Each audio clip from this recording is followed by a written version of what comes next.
Kenavo la Bretagne, allô le Canada. Pays du sirop d'érable et de l'orignal. 6 mois de stage intense et agréable au contact d'agriculteurs audacieux et passionnés. Ils nous font découvrir le soja, la production phare de l'Est canadien et diverses opportunités qu'offre ce pays. Jacques Lamoureux fait partie de ces entrepreneurs qui ont su prendre des risques en se lançant dans la vente directe. Arrivé chez lui, à Hawkesbury, je vis son quotidien. Jacques produit des fraises, des framboises, des bleuets, un petit fruit bleu très sucré, des haricots jaunes, du maïs sucré, hyper populaire au Canada. Pour l'entreprise, on a opté pour une vente au détail au lieu d'un marché de vente en gros. On a adopté pour cette façon-là, pour une question de rentabilité, une question de fraîcheur aussi. Fait que nous, au Canada, on fait la mise en marché nous-mêmes de nos produits. Jacques a aussi un snack bar où l'on déguste des cheeseburgers, des hot dogs et la célèbre poutine. L'hiver, il offre une prestation de déneigement et ne manque pas d'idées pour développer son business.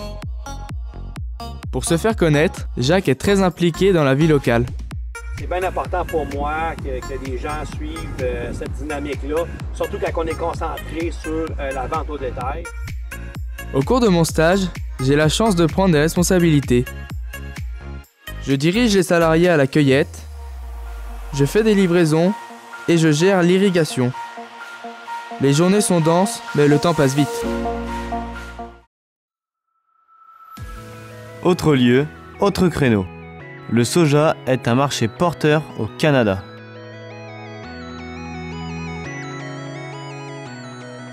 Dédié à la consommation humaine, le soja non OGM et surtout le soja biologique sont en constante augmentation.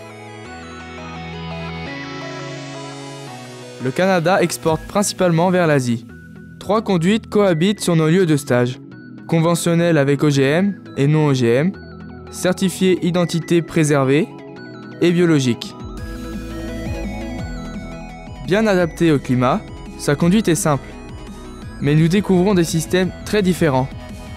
En conventionnel, la rotation se déroule sur 3 ans avec 3 cultures, soja, blé et maïs. La préparation du sol est très simplifiée, vibroculteur, semis et rappui au rouleau. Les traitements contre les adventices nécessitent un seul passage en OGM et 2 en certifié identité préservée. En bio, la rotation se déroule sur 4 ans avec 2 années consécutives de soja, une céréale d'automne, blé ou seigle, suivie d'un couvert végétal et de l'implantation d'un maïs. Le semis est plus tardif qu'en conventionnel. Thomas Vinet attend que le sol se réchauffe. Il en profite pour réaliser des faux semis afin d'éliminer les adventices. Ensuite, selon le salissement, plusieurs passages d'hersétrie ou de houx rotatif sont effectués, puis un dernier passage de sarcleur. En juillet, le soja ne demande pas de travail. On peut se consacrer à l'entretien du matériel, aux récoltes des céréales, au drainage et au nivelage des sols. En conventionnel, le soja est récolté en septembre.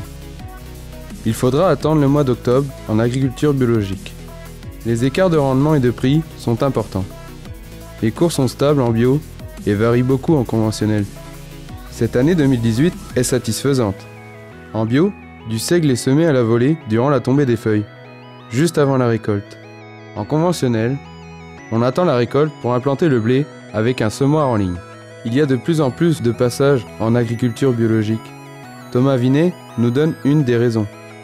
Plusieurs producteurs dans les alentours de 40 à 50 000 l'hectare n'ont pas le choix d'augmenter leurs revenus pour arriver à payer leur terrain.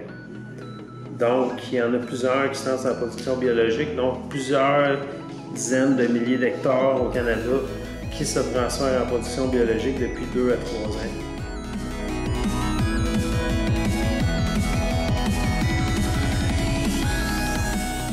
On a découvert cette culture en la suivant du semis à la récolte et à travers elle, la vie des exploitations céréalières. Il y a 20 ans, Harold Pulfer saisit lui aussi une opportunité. Il élève des veaux de grain avec un quota de 3000 bêtes par an. Les veaux sont achetés sevrés. Leur alimentation est à base de maïs grain et d'un supplément alimentaire.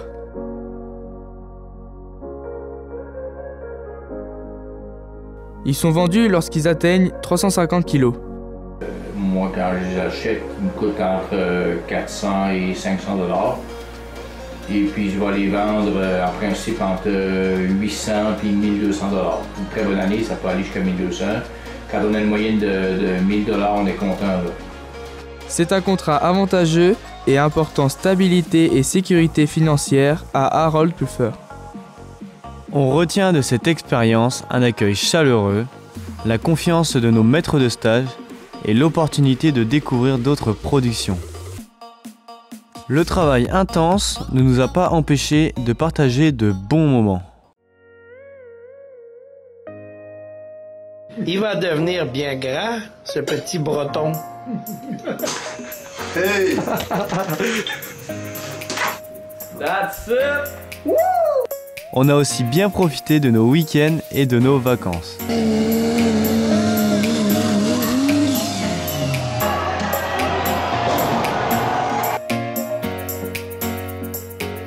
Allez, c'est parti pour un petit road trip de 4000 km.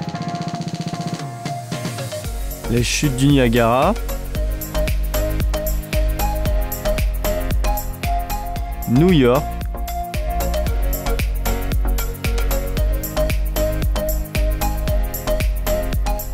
le rodéo de Saint-Tite. Et si tu crois que c'est fini, jamais.